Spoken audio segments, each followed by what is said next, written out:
1 বছরেরও বেশি সময় ধরে প্রেম করেছে এই দুজনে। তারপর বিয়ে করেন 26 বছর বয়সী ইন্দোনেশিয়ার এই তরুণ।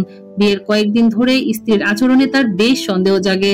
পরে তিনি জানতে পারেন দীর্ঘদিন যার সঙ্গে প্রেম করে বিয়ে করেছেন সে নাকি আসলে কোনো মেয়েই নয়, সে নাকি ছেলে।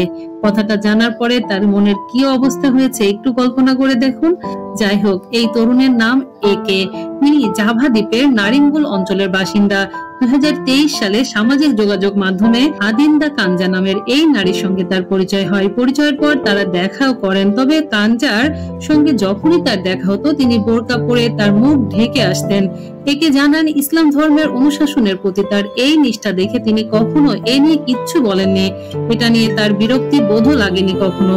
এক পর্যায়ে গিয়ে তারা একে অন্যের প্রেমে পড়ে যান এবং তারা ফাইনালি বিয়ের সিদ্ধান্ত নেন।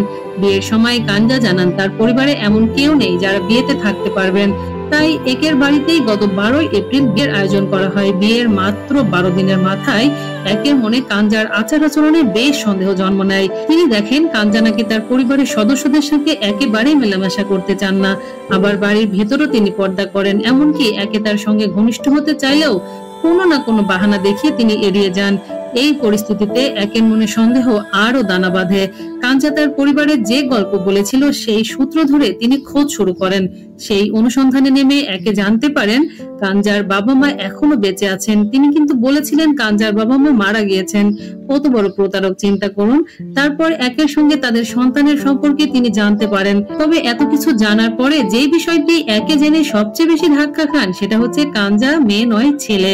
2020 সাল থেকে তিনি মেয়েদের পোশাক পরছেন আর তার আসল নাম নাকি অ্যাশ। কাঞ্জা ওরফে অ্যাশ অবশ্য পরে পুলিশকে জানিয়েছেন একের কাছ থেকে তার পারিবারিক সম্পত্তি হাতিয়ে নেওয়ার জন্যই তিনি এমনটা করেছেন। স্থানীয় আইনে প্রতারণার দায়ে তার 4 বছর পর্যন্ত কারাদণ্ড হতে পারে। এই ধরনের ঘটনা আসলেই অনেক বেশি খারাপ লাগে। যাই হোক, এই ঘটনাতে আপনার কি অনুভূতি এবং আপনার কি মতামত অবশ্যই একটি কমেন্ট করে জানিয়ে যাবেন। ভিডিওটিতে একটা লাইক দিবেন, বোন হিসেবে চ্যানেলটি একটা সাবস্ক্রাইব করে দিবেন। আর যারা ফেসবুক পেজ থেকে দেখছেন ফলো দিতে ভুলবেন না। আর সামনে কুরবানি ঈদ, সবাই পরিষ্কার পরিচ্ছন্নতার ব্যাপারটি অনেক বেশি খেয়াল রাখবেন, কেননা পরিষ্কার পরিচ্ছন্নতা ইমানের অঙ্গ। ওকে, আল্লাহ হাফেজ, আসসালামু আলাইকুম।